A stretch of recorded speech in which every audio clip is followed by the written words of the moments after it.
Page 4.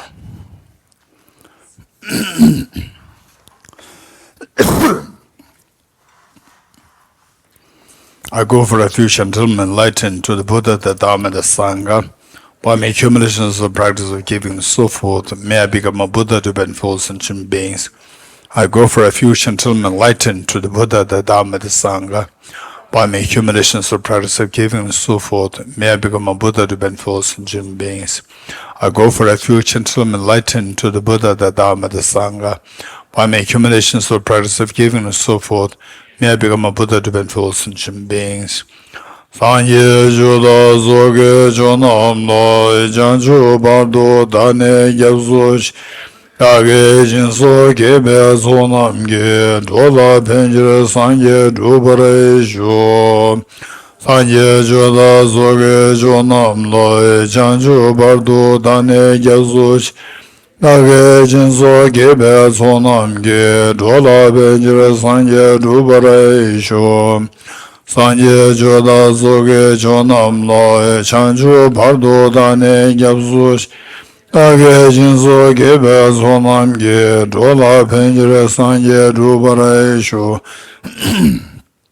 The next page, the mantra, essence of dependent origin mantra.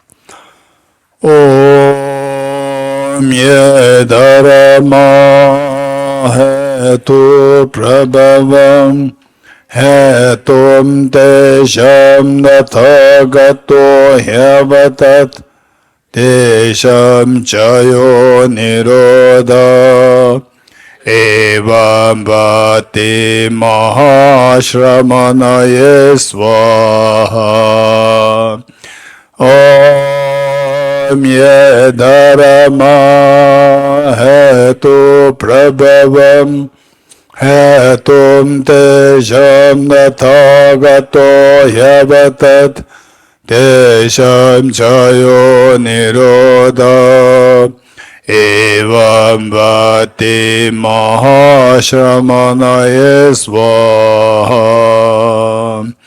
Om Ye Dharma Hetu Prabhavam Tum Desham Nathagato Hyavatat Desham Chayo Nirodha Evam Bhati Mahashramanaye Swaha.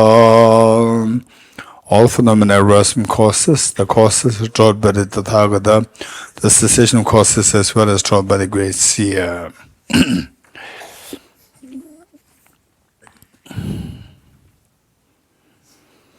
Okay, what we studied this morning is objective, subjective, objective, subjective, and we are to reject objective existence. To say that everything is subjectively real, but nothing exists objectively. This is what we have to learn. And meanwhile, keep in mind that once you, I don't know, I won't say even call it a glimpse. Once you get some idea that objectively things don't exist, when you get some idea of this, just try to experiment it on yourself when you become a little tense, uptight, or a little angry, sad, and mentally feel a little gloomy, down. Just think of this, how that I do not exist objectively. I'm like a dream. And of course, to reach to that level, we have to study. So we're going to study this. Once you study this, you get some idea how to feel this, that I don't exist objectively. I'm like a dream. When you get some idea of this, then see how that can be correlated with you manage your emotions. See how, what's the effect of this, reflection on your mental agitation. Mental agitation subsides. In some cases, it can be drastic, sudden. You can see in some cases, you may not feel it right there and then, but then gradually you see that, say, the moment you are a little mentally disturbed, you meditate on this, And subtly you could feel a change that you may not be able to identify that. And then the indication that there's some change happening there within you is that next time you say it's time for you to think of practice, you feel like meditating on this, you feel like, which means that earlier there is some impact in the mind of the benefit. Then you do it gradually. This experience will be deeper, more and more obvious in your mind.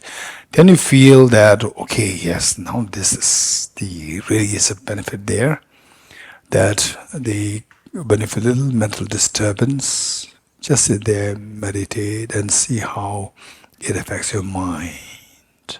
So that should be there are two things to keep in mind. One is that think of that as a cumulative effect. Cumulative effect, not like okay, 2 + 3 = 5, full stop. It's not like this. It's a cumulative effect. Like today you put a drop, the next day the next drop. So gradually the water builds up. This is one.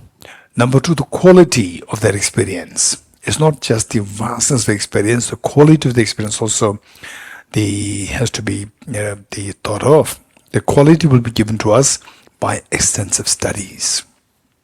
You have to engage in extensive studies. Study, don't feel complacent with whatever little that you've learned from here. It's just nothing. It's just like showing you a picture of a picture. What is picture of a pizza? Right? So I show a picture of a pizza, right? Wow, that's pizza. It's not pizza. You're getting it? So many people, they get confused between the picture of the pizza and the pizza. You're getting it? So in 1 week, I cannot give you the pizza. I can at the most give you a picture of a pizza. You're getting it? And the Buddha remained silent for 49 days. Right? And day one, we jumped into emptiness. You're getting it? So we can't expect. There's no greater teacher than the Buddha. If the Buddha remained silent for 49 days, for us to think of getting emptiness within 1 week is just a source of laughter. So the point is that, but this is so precious. Number one, the fact that, in fact, I was so confused how all these young people, they came to know about 60 verses. What impression they might have got in their mind. 60 verses, right? What impression they got. It is not a fancy title. There's 60 verses. And better would be 100 verses, even more verses. Right? But what are you attracted? What attracted these young boys and girls? So that is something which is so precious, that you are connected with this teaching. But always be very realistic. When you are connected, no doubt, connected.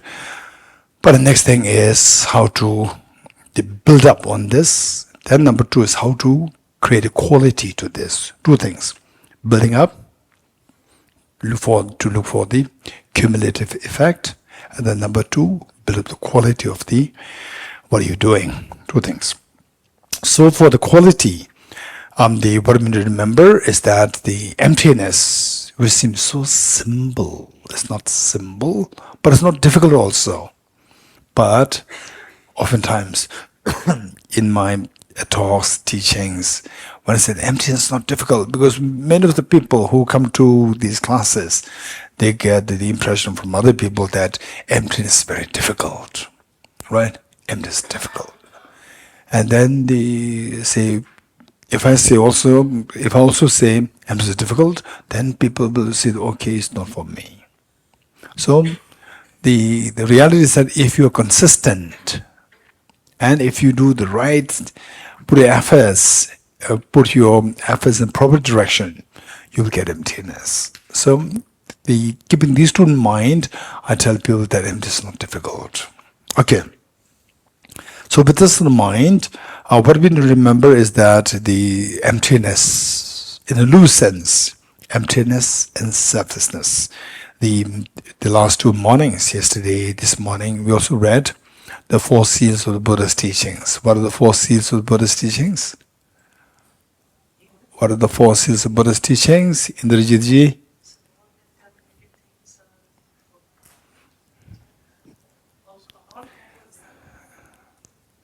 Okay, raise hands. Raise hands. Yes.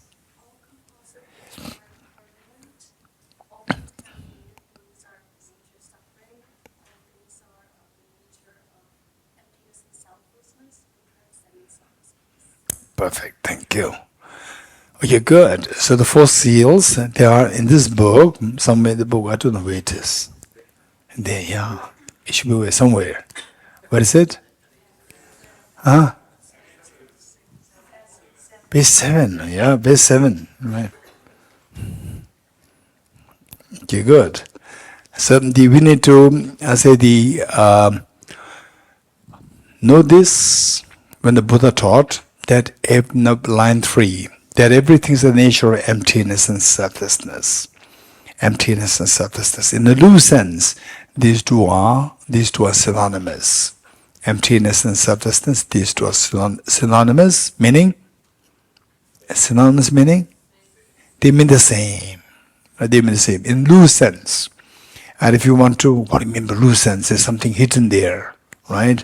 In technical sense, right? Are these synonyms not in technical sense? For this, we have to study more.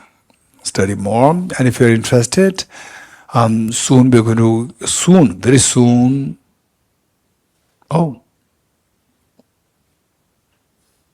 the next Sunday. Today is Saturday, Sunday. The next Sunday we're going to launch, Tibet House is going to launch another course, Nalanda Certificate Course 2. 2 meaning the first one's already completed, now it's the second. So it's for about, I think, 3 or 4 months course. And then there is above that is the next is the Nalanda Diploma course, which is for 1 year, 1.5 years sometimes. Then the most detailed version is the 5-year course, Nalanda Master's course. There are 3 of them. Nalanda Certificate course, I would say that there will be a good option where, say, the cost is so low. The cost is extremely low for the students. 75% scholarship is given for the students. For the monastics, 100% scholarship. Then earlier the monastic and the students, we made it just same, 75% scholarship.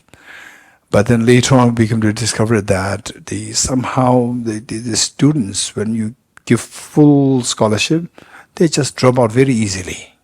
Right? They drop out very easily. So therefore we make them pay.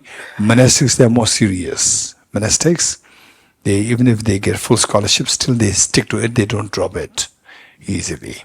So therefore, if the early students, if your senior students, they have not dropped, then you will get 100% scholarship. So it's not our mistake, it's the mistake of the earliest senior students, right? Okay, but it's just nothing. It's just, I'm sure some of the students, you go for, hotel, 1 meal, that's going to be for the fee for whole 1 year. Right? That cheap. Okay, deliberately made it very less to accommodate as many people. Okay, so with this in mind, emptiness, selflessness, in a loose sense, these two are the same. As what the Buddha taught, everything is of the nature of emptiness, selflessness, as the third seal. From the 4 seals, the third one, everything is of the nature of emptiness, selflessness. So there we see emptiness, selflessness, these two, in a loose sense, to be seen as synonymous. So having said this, it seems that there's something hidden there. There's something deeper there. Yes, there are many deeper levels. So, 5 levels of emptiness or selflessness. Note it down if you are not aware of this. 5 levels of selflessness. Number 1, selflessness of permanent, unitary, independent self. Selflessness of permanent, unitary, independent self. Number 2, selflessness of autonomous, substantial reality. Number 1, selflessness of permanent, unitary, independent self. Number 2, selflessness of autonomous, substantial reality. And number 3, selflessness of externality. Number 3, selflessness of externality. Number 2, selflessness of autonomous substantial reality.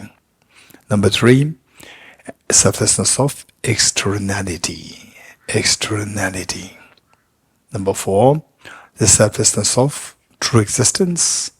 Selflessness of true existence while not rejecting objective / inherent / intrinsic existence. Number 4, selflessness of true existence while not rejecting objective / inherent / intrinsic existence. Let me repeat. Number 1, the selflessness of permanent unitary independent self. Number 2, number 1, selflessness of permanent unitary independent self. Number 2, selflessness of autonomous substantial reality. Number 3, selflessness of externality. Number 4, selflessness of true existence while not rejecting objective / inherent / intrinsic reality. Then finally, number 5, selflessness of objective existence, objective / inherent / intrinsic reality, or intrinsic existence. Number 5, selflessness of objective / inherent / intrinsic existence. Okay, these are the 5 levels, and of course we don't have time to go through all these. Why I'm sharing with these 5 levels of selflessness or levels of emptiness to you is to tell you that if you really want to get away from the agitation, disturbance of your mind, mental stress, anxiety, sadness in your life, then we have to know emptiness. If you don't know emptiness, there's no way we can get rid of these problems. To know emptiness, you have to get the not just the picture of the pizza, you have to get the real pizza. So to really get there, we need to understand these 5 levels. If you don't understand the 5 levels, you cannot really get the core of what emptiness is. So, and to learn this, yes, of course, we have to study the courses more systematically. And there are many courses nowadays given. In many places, there are courses given there. So, the point is that you can decide. But things that you have to do something. Do are more systematic studies. Okay. And this is one thing. So this morning, what did we learn? What is the takeaway from this morning's class? Anyone quick? Jimela? Yes? Jimela, objective existence, takeaway? Nothing is subjectively? Anyone? Quick? Yes.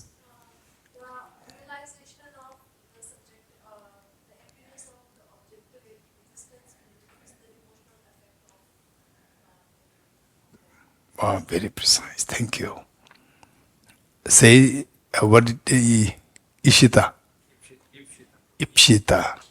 So what Ipshita said is that takeaway is we need to realize the emptiness of objective existence, and this will guarantee that our emotions will be under control.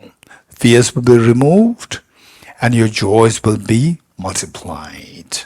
Right? How many want that? How many get away? How many want to get rid of the disturbance, mental disturbance, agitation, fear, and so forth? Reasons. Very complicated, right? So I met with many people who said, I want to leave everything, hold my family, and go to Himalaya, right? I met many of these people, right? Is anybody like this? Or first, before I go to Himalaya, let me go to Deer Park first. And then the next Himalaya, is there anybody? Okay. So, even in Himalaya, when you go to Himalaya, right, say self-grasping ignorance, insight will come with you. You know, right? It'll not stay in the town. It'll come with you. So what attracts the miseries is not external. It's not the town. It's not the city.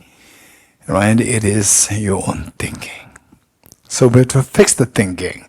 This will help us to be freed from suffering. We have to fix the thinking. Okay, and for how to fix the thinking? On 3 levels. What are they? Hey, to fix the problem, we have to fix the thought processes on 3 levels. Very good, very good, very good. Okay, wisdom derived through learning, wisdom derived through reflection, wisdom derived through meditation. You're getting it? So when I give you full, you also give me full. Don't give me half. I gave you wisdom derived through learning. I did not just give you learning. And you give me, but at least Jimala is giving me half, right? Some others, they don't even give me anything. So thank you, Jimala. So next time full. Okay, good. Okay, what did the wisdom, to get this wisdom, how many levels are there? 5. Okay. Okay. How many stages are there? Learning, wisdom derived through learning. Jimala, wisdom derived through learning. Very good. Immediate transformation. Look. Immediate transformation. This is amazing. Thank you, Jimala. Thank you. Thank you. Very good. Okay. So now we see that this is how we have to proceed. And how many of you are really fed up with the complications of life? Life is so beautiful, but the unnecessary complications are happening. Right? Life is beautiful, but unnecessary complications are happening. How many don't want to have these complications of life? Raise hands. Okay, how many of you are serious with this? Raise hands. Or if you are serious, you have to learn how to see emptiness. You get it? And this emptiness, as I said earlier, what will really bring about transformation is the wisdom derived through meditation. This will really bring about transformation. And what will to reach there, wisdom derived through meditation, what is required? Wisdom derived through reflection. And for that, what is required?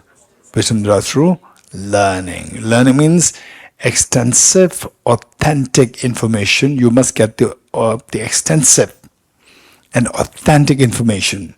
Not that, there's a book on emptiness. So he said the emptiness is very important. There's a book on emptiness.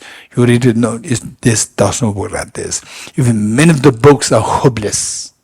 You're getting it? Many of the books on emptiness, in fact, the author doesn't know what emptiness is. Right? Be very careful. Authentic, this word. Authentic sources. If you want to get the picture of the pizza, then you read any book. If you want to read real pizza, go to the Italian restaurant.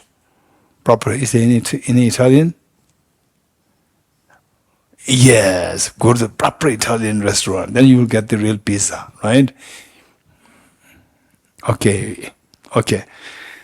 So the point is that what we learned this morning is that, okay, if I really want to get away from the misery, stress, anxiety, mental disturbance, and so forth, then this is a way, the emptiness of objective existence. Just meditate on this. First you have to get it. Get something of this. Without getting it, just say, nothing exists. This is not emptiness. This is nihilism. But you get it properly and then try to sit in this and then see how the mind responds. And as you become better in this experience, then the response within the mind where the emotions subside, disturbing emotions subside, will become more and more prominent. And then at times, if you're fortunate, you may experience very profound experiences which you never experienced before. Very profound experiences. And that too, these can be like very reliable experiences. Very reliable. Meaning that anytime you like to feel that, you meditate on this, it'll come. This is so precious. Okay. So for this, what terminology did we learn this morning? What terminologies did we learn this morning? What terminologies, the words which we learned this morning? Objective, subjective. You're getting it? Okay. In this connection, we must be as extensively learned as possible. So what we learned is subjective as opposed to objective. So one pair. Subjective as opposed to objective. We said everything is subjective, nothing exists objectively. One.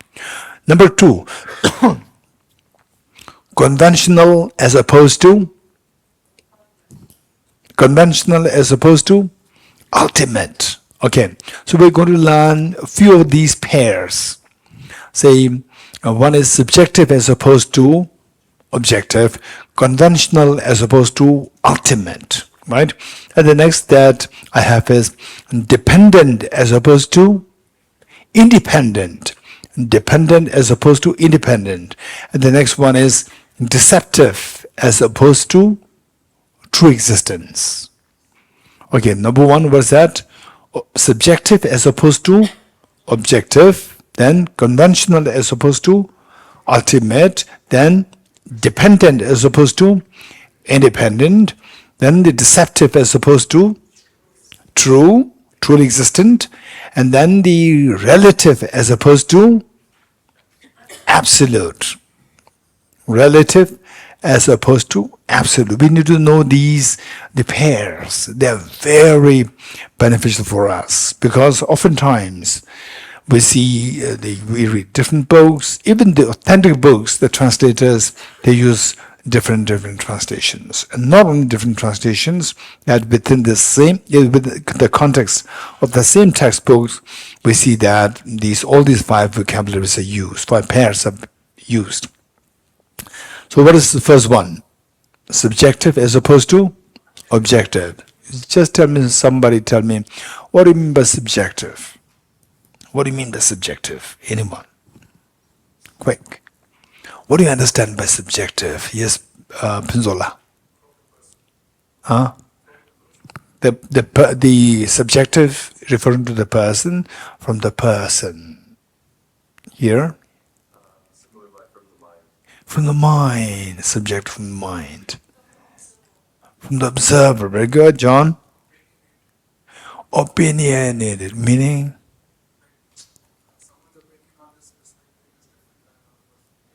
Okay, so opinionated. Oh, you got so what we said is that, what we said? We said everything exists subjectively, nothing exists objectively. How many got it, presents? If you got it, no need for the next class. Right? If you got it, there's no. So, yeah, this is the theorem that we learned, right? Now we have to establish it. If you got it, then what's the point in the next class, right? Okay, so we have to establish it. In other words, there was like 2003. How many years ago? 2003. Oh, 20 years. Time flew. And many of you are not born. As usually not born, right? Oh, 20 years pass. Okay. I was in Cambridge. 20 years ago, I was in Cambridge, in England. And I used to meet a lot of physicists. I used to meet a lot of in the first place, academics. And then among the academics, the physicist. And there was one physicist who was extremely bright. So what I'm sharing with you is, they say, as far as possible, don't follow blindly. Right? Don't follow blindly. Always have a questioning mind. It doesn't matter, you may get answer, you may not get answer. Don't worry. Questioning mind is so important to penetrate the reality. So there was one physicist, I'm sure he is alive today. Of course, at the most he must be in his 60s today. And he was extremely bright. And what he said was that in this world, only physics is education. Okay, how many are from education now? Raise hands. How many from education? You're from education? Physics. This is what I mean. What he said is, in this world, only physics is education. Right? So, how many are from education from his point of view? Okay, all of us not. We are not. Okay, from his point of view, we are not, right? And I said, of course, how he talks is extremely extreme. This is his style. I said, why? He said, because only physics allows you to have a critical thinking. All others are imitation of the earlier teachers. Let me repeat it. Because only physics allows you to have a critical thinking. All others are imitation of the earlier teachers. Then I said, wait, listen to what the Buddha has to say. Then I quoted the Buddha, the bhikshus and the wise men. Just as the goldsmith tests the purity of the gold by cutting, rubbing and burning the gold, you should also examine my words and put them to practice, not simply because you respect me. And he remained silent for a few seconds. He said, oh, the Buddha must have been a great physicist. So the point is that let us learn how to be as objective meaning that not to follow blindly. This is what we have to learn. And we build a habit. This habit will take from this life to the next life, next life. This is how we can expect the progress along the path. Gade, para, samgade, bodhiswa. Okay, good. So, they say we have to learn how things are all empty of objective reality. So, subjective. Subjective as a condition, something coming from mind. And a mind, or something coming from the person, more precisely the mind. What is next? Subjective as opposed to objective. What next? Conventional as opposed to ultimate. Okay. This is very important. Conventional as opposed to ultimate. That everything is conventional, existent, nothing exists ultimately. You're getting it? Again, how? This next question. What's next? Dependent as opposed to independent. Nothing exists independently. Everything exists dependently. Right? What's next? Deceptive as opposed to truly real, truly existent. Everything exists deceptively. Nothing exists as truly. You getting it? So this is quite a strong statement. Quite a big statement. Everything exists deceptively. Right? Quite scary also. And it's because of this that this concept of emptiness helps us to revolutionize our thinking in ways that what we see, what we experience is going to be revolutionized by this understanding. What we see is so real. What's the opposite of real? Easiest would be to say unreal. Right? Real, deceptive. Real as opposed to deceptive. Deceptive as opposed to truly existent or really existent. Okay, so everything is deceptively existent. The next, everything exists relatively. Nothing exists as absolute. So how? So that is something we need to explore. So before this, from what we read, the verse from the text which reads, homage to the great sage who taught dependent origination, the means by which are eliminated objective arising and objective disintegration. Right? So, what are some means which the great sage used to explain emptiness of ceasing and arising? What means did the Buddha use to explain? Hey.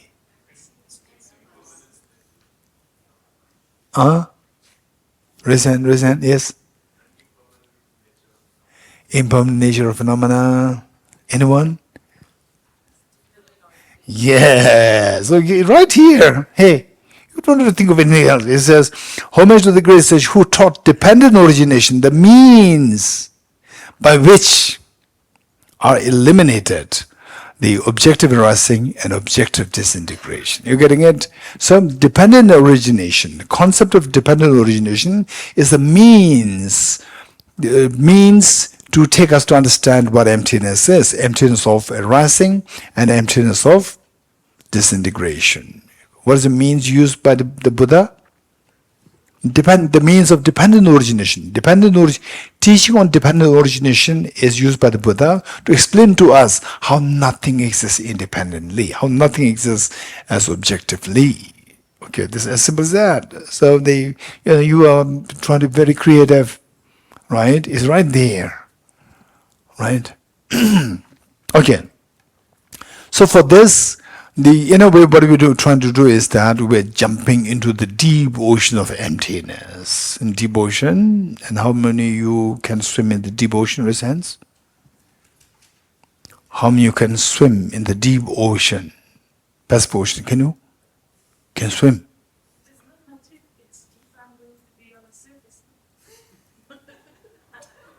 You can swim and cross the Pacific Ocean?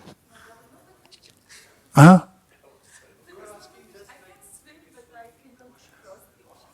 The purpose of swimming is for what? To drown. This is what I'm saying. So you should not be drowning, right? So in the Pacific, can you stay like this without drowning for 10 hours, 20 hours? For 3 hours? No, for 3 days? 3 days. 3 days.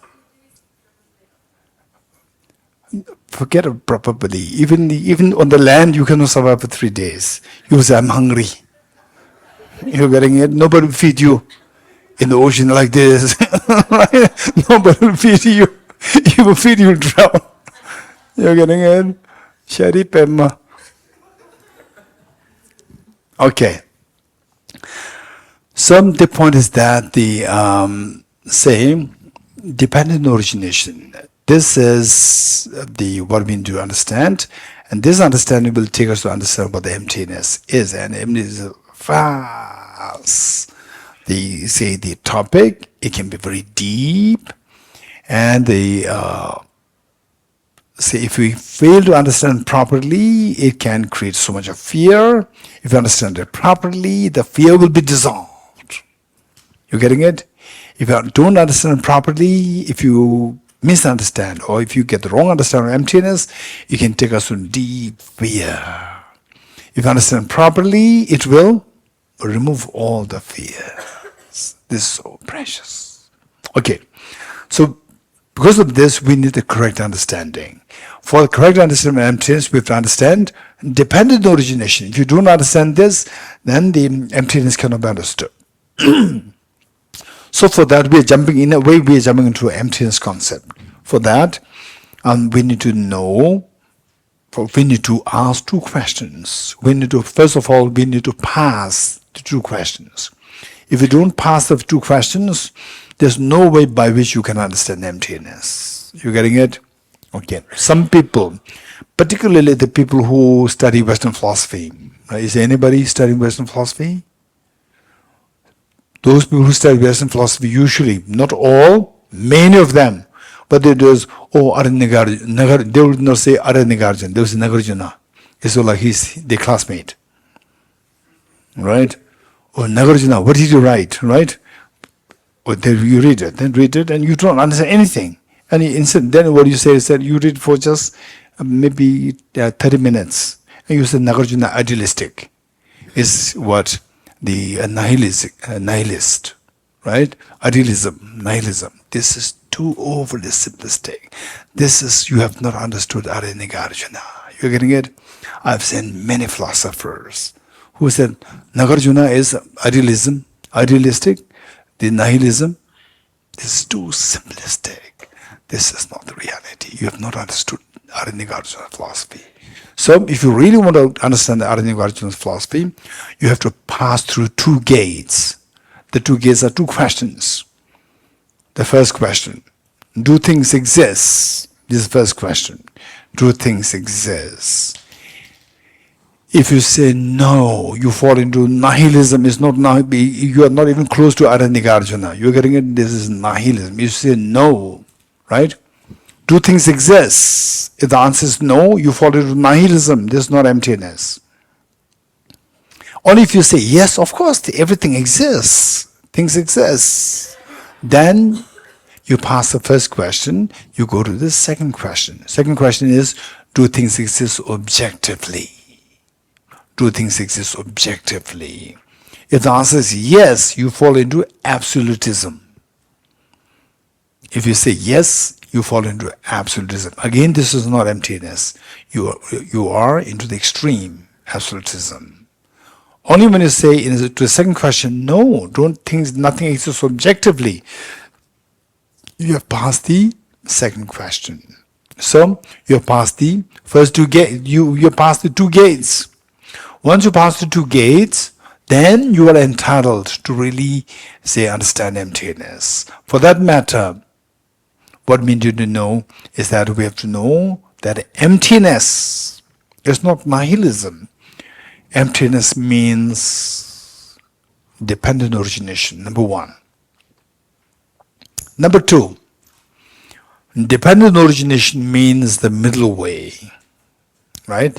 Let me repeat it. When you pass the first two questions, what are the two questions? And do things exist? What should be answer? Yes. If you say no, you fall into nihilism. This is not Arya Nagarjuna's philosophy. This is nihilism. And then if you say yes, things exist, and then you go to the second question. What is the second question? Do things exist objectively? What should the answer? No. If you say yes, what's the problem? You fall into absolutism, the other side of the nihilism. Okay. So only when you give the two answers correctly, then you are entitled to speak about emptiness. Till that point, you are not entitled to speak about emptiness. You're prone to fall into nihilism or absolutism. So, now what is real emptiness? Real emptiness, as Arya Nagarjuna taught here, homage to the great sage who taught dependent origination. Emptiness should be understood in the context of dependent origination. Number one, emptiness means dependent origination. Number one. Number two, dependent origination means the middle way, right? If I tell you A equals B and B equals C, what is your conclusion? Therefore, A equals C. You getting it? So I'm telling you, emptiness equals dependent origination. And dependent origination equals the middle way. Therefore, emptiness equals the middle way. Middle way means not the extremes. You getting it? Okay. So first we have to establish them. What's the first one? Emptiness equals? So my job is to explain to you emptiness equals dependent origination. And the second one? How dependent origination equals the middle way. This is my job to explain these two. Once these two explain, then your job is to say that, therefore, emptiness is not nihilism, it is not absolutism, it is the middle way. Okay, what should I do? Hey, what should I do? Yes, Sheribama, tell me. Thank you. So my job, the first job is to explain how emptiness equals dependent origination. For this, we need to know 5 points. Emptiness equals dependent origination, 5 points. You getting it? Okay. And each of these points, if you're not happy, bring up your questions. You getting it? If you're not happy, bring up your questions. Meaning that if you are not convinced by any of these points, try your best to understand, try your best to be convinced. If you're not convinced, don't follow blindly. Okay, 5 points. 5 points for what? How emptiness equals dependent origin. Very good. Okay, the first one is emptiness. This is the obvious word that we are hearing. Emptiness.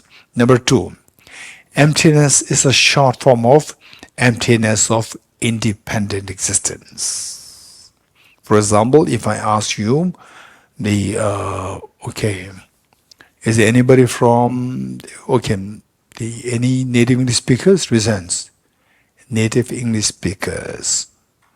Native English speakers. Omar, Kate. Your name? Mike. Okay, anyone else? Okay, over there. Okay, let's see. Mike. All right? Okay. What is who? Yeah. It's English, no? Yeah, what is who?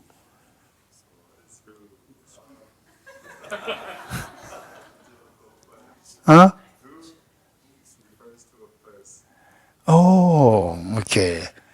So look, listen, I'm not asking who's who. You getting it? I'm asking WHO. What is WHO?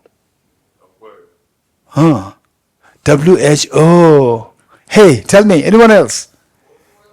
World Health Organization. I'm not asking a person. I'm not asking who's who, right? I know that already, right? I'm asking what is the WHO? What does it mean? What is the full form of this? Is a short form of World Health Organization. When somebody asks who is who, right? What is who? Don't think that who is a person, right? Do not really underestimate the other person, right? He must be asking something deeper. You're getting it? Likewise, emptiness is not just emptiness, nothing. It is a short form of emptiness of independent existence. You're getting it? WHO is a short form of World Health Organization. Likewise, emptiness is a short form of emptiness of independent existence. Okay, number one, emptiness. Number two, emptiness is a short form of emptiness of independent existence. Number two. Number three, emptiness of independent existence means nothing exists independently. Number three, nothing exists independently. Number three. Number four, nothing exists independently means everything exists by dependence. Number four. Everything exists by dependence. Number four. Number five. Everything exists by dependence means everything is dependently originated. Let me repeat it. Number one, emptiness. Number two, emptiness is a short form of emptiness of independent existence. Number two, emptiness is a short form of emptiness of independent existence. Number three, emptiness of independent existence means nothing exists independently. Number four, nothing exists independently means everything exists by dependence. Number four. Number five, therefore, everything exists by dependence means everything is dependently originated. So, with these 5 points, we understand that emptiness means dependent origination. What is next? How dependent origination equals the middle way. So for this, we need to know 2 points. How dependent origination equals middle way. For this, we need to know 2 points. Okay, number one, this is dependent origination has 2 sides. Dependent and origination, the 2 sides. The first, dependent. What's the opposite of dependent? Independent. So when you say dependent, you reject independence. And independent existence, absolute existence, they mean the same. Independent existence and absolute existence, they mean the same. So when you say dependent, you are rejecting the independence. You are rejecting the extreme of absolutism. What was the other one? Origination. Other side is origination. When you say origination means something comes into origination. Something comes into existence. What is the opposite of existence? Non-existence or nihilism. When you say origination, nihilism is rejected. Extreme of nihilism is rejected. Now, dependent, it rejects the extreme of absolutism. Origination, it rejects the extreme of nihilism. Bringing the two together, dependent origination, bringing the two together, rejects the 2 extremes. Rejecting the 2 extremes is following the middle way. So this is how dependent origination means the middle way.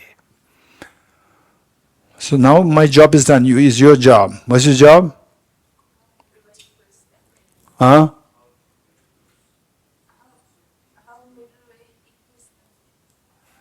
So therefore, emptiness is the middle way. This is your job. Therefore, emptiness means the middle way. It is not nihilism. It's not absolutism. You're getting it? Emptiness is the middle way. It is not nihilism. This is what Arya Nagarjuna taught. Arya Nagarjuna taught in the text. So it is included here, where Arya Nagarjuna taught that which is dependently originated is said to be emptiness. That being dependently designated, this is a middle way. Right?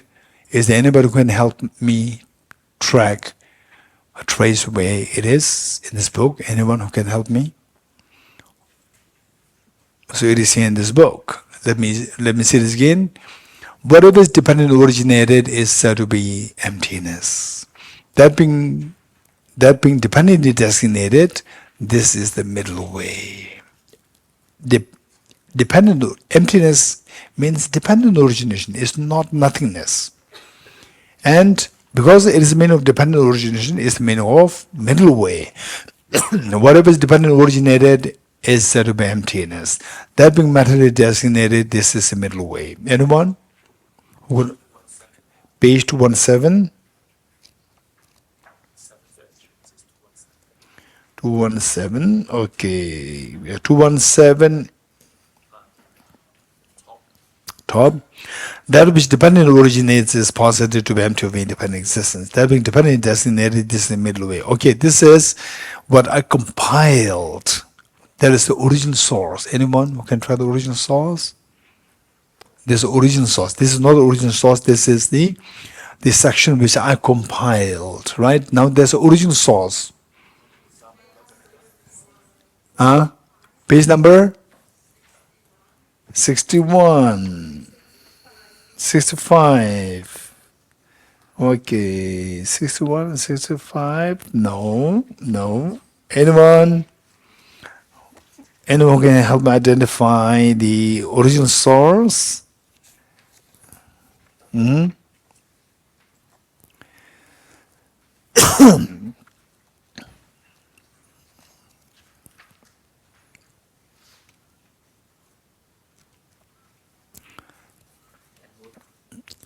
Anyone?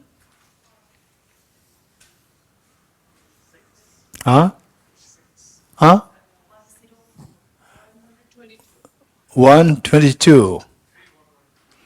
311. Wow.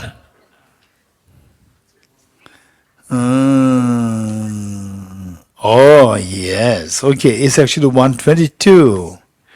122, which is chapter 24 of Arya Nagarjuna's text, Mula Madhyakarika, page 122. Page 122. Verse number 18. Verse number 18, page number 122. This is the original source, Arya Nagarjuna's text itself. Did you find it? Page 122, verse number 18. Whatever is dependent on reason, that is explained to be emptiness. That being dependently designated is itself the middle way. Are you good? Now the next, dependent origination is so important for us to understand what dependent origination is. If you understand emptiness in the context of dependent origination, there's no danger that we'll fall into nihilism. If you just try to meditate on emptiness, how I'm going to explain to you in a while or in the afternoon session, we can easily slip into nihilism. Whereas if you think of dependent origination, emptiness equals dependent origination equals the middle way, therefore emptiness equals middle way. There's no danger that we will slip into nihilism. Okay, so it's so important for us to reflect more on the dependent origination. And dependent origination, His Holiness the Dalai Lama teaches this on 3 levels or 2 levels. So let's work on 3 levels. then the two levels are automatically understood. Three levels of dependent origination.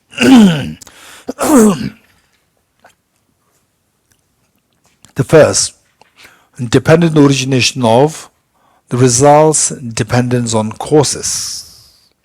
Dependent origination of the results, dependence on causes. Dependent origination of the results, dependence on causes. Number two, dependent origination of the wholes, dependence on parts. Whole, W-H-O-L-E, wholes, dependence on parts. The parts. Number three, dependent origination of dependence on mere mental designation. Dependent origination of dependence on mere mental designation.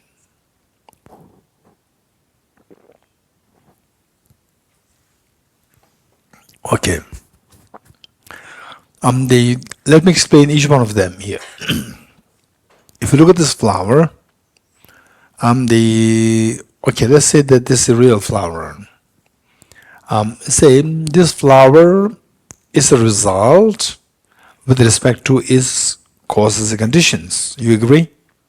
So this flower comes into existence by dependence on its previous causes and conditions. So when you understand this, you understand the first level of dependent origination of this flower. Number two, that this flower exists by dependence on its petals, the leaves, what is that? Inside? Stigma? Stamen? What else? Then the branch, the stalk. You depend. So this flower comes to existence but depends on these, the petals, the stamen, the leaves, the stalk, and so forth. So that is what? Dependent origination of the wholes. The flower's whole depends on its parts. These are different parts. Number three, that, what is the third one? Dependent origination of dependence on mere mental designation. You're getting it? Okay. How many you see this? What is this object?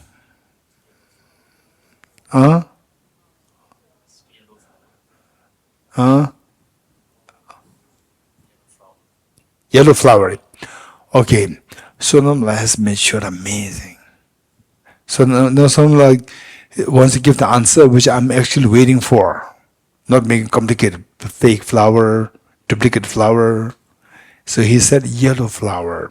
Make a symbol, yellow flower, right? Okay. Do you agree with me?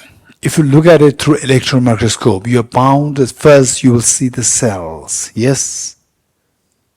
And then you will see first before the cells, by the way, when you look at this, how does flower appear? As very tender, texture-wise beautiful, yes? Right? Okay, I'm not asking those people who dislike flowers. I'm asking the people who love flowers, right? The texture is amazing, color combination is amazing. But if you look at through electron microscope, the first thing you will see that it's not amazing. It's just like a crack clay, the clay mud, right? The dry mud, right? It cracks. You can see like this crack. What is that crack? Cell partitions, partition of the cells, right? You agree?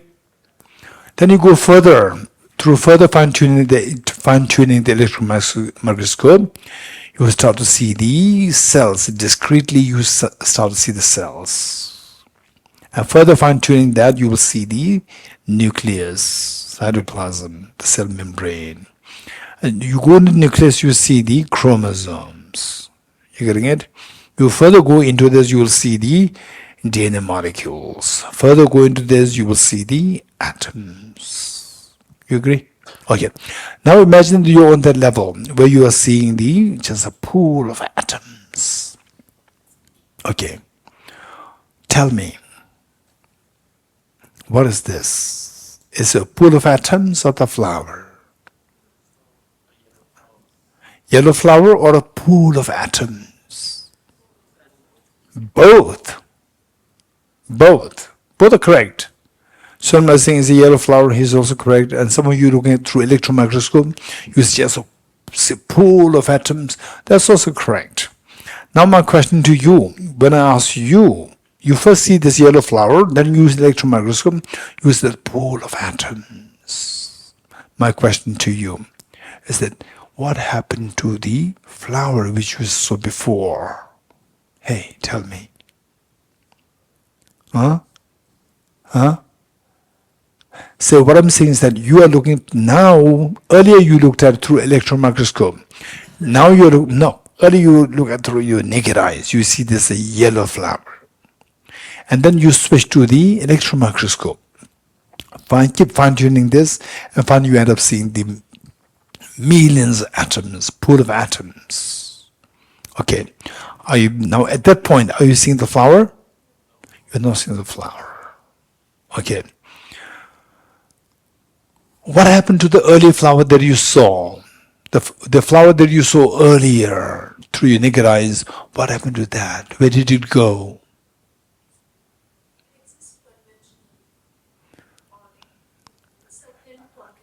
Okay, now, Ipshita, look at it again. Look at this flower again. All of you look at this flower again. And tell me, how does this flower appear to you? Now you know what is objective, what is subjective. How does this flower appear to you? As objective or as subjective? How does this flower appear to you? Objective or subjective?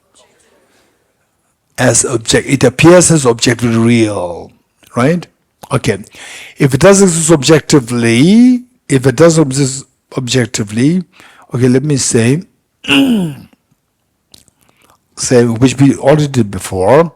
Say you are seeing me in the water from 1 kilometer away. You are seeing me in the water, and the Ajiji is telling you that what you are seeing may not be water, it can be mirage. We're not sure.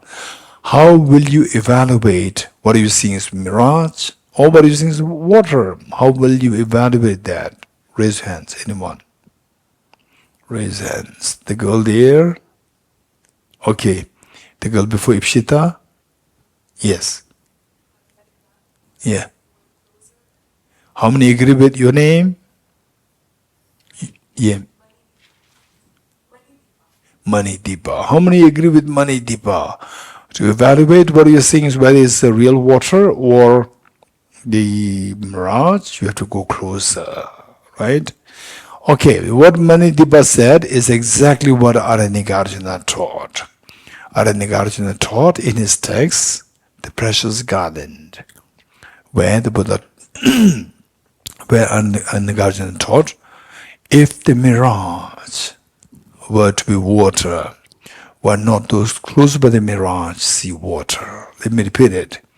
If the mirage were to be water, were not those close by the mirage see water.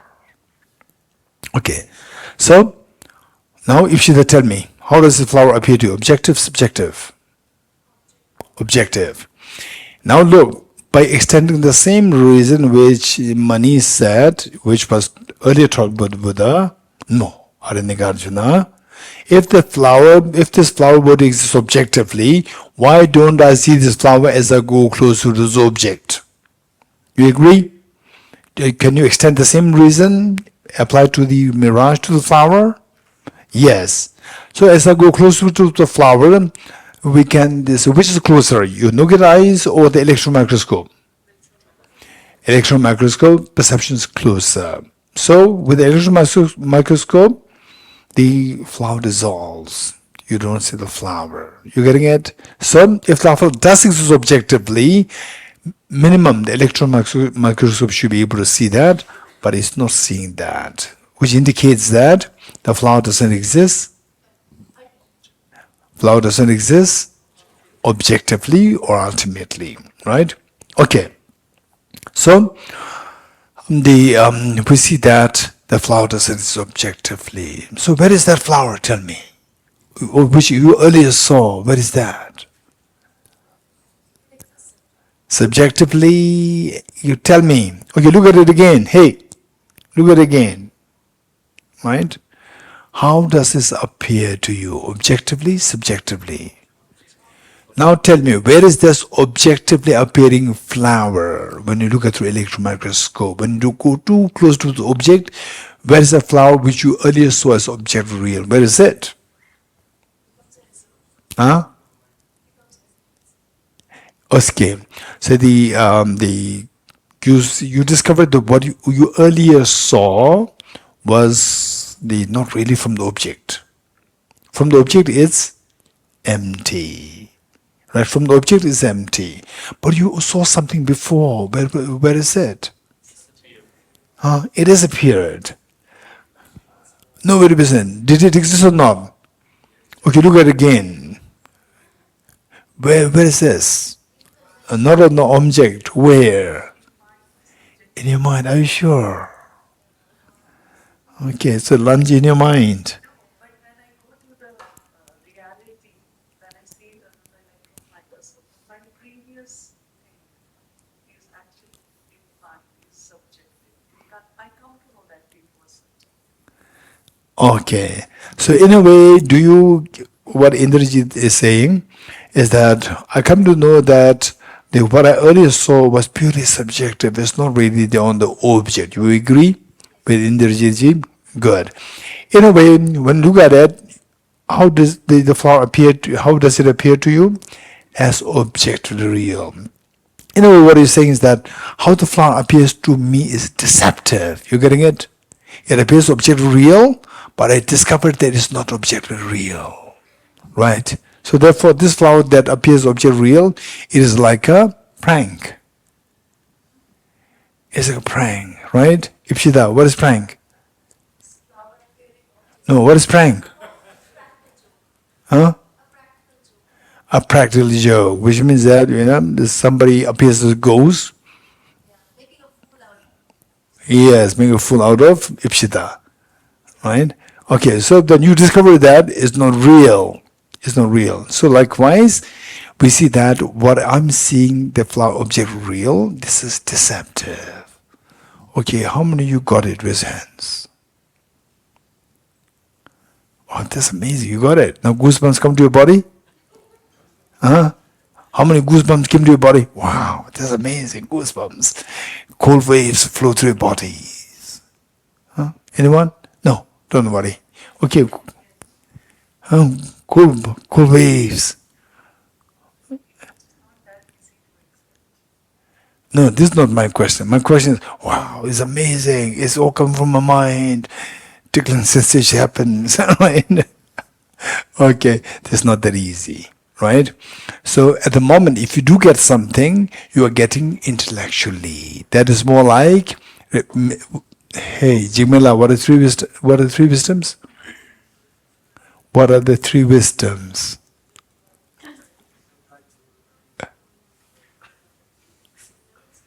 Perfect, very good. So they say that you get something. Yes, it makes sense. But the goosebumps not coming to your body means it is on the level of the first wisdom. What's the first wisdom? Wisdom derived through learning. You're getting it? Goosebumps will come to you when you're closer to the wisdom derived through reflection. You're getting it? Goosebumps, ticking sensation, cold waves flowing through your body, and at times extremely profound triangle feeling coming in your some core of heart. All these things explained by the great teachers. They will come to us when we upgrade from the wisdom derived through learning to the wisdom derived through reflection. So first we have to have more extensive studies. Okay, we'll stop here.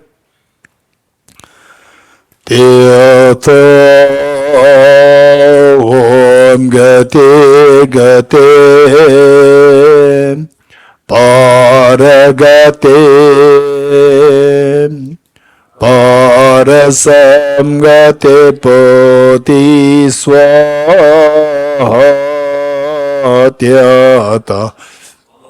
Gate Gate paragate parasamgate bodhisvatyata om gate gate paragate parasamgate bodhisvatyata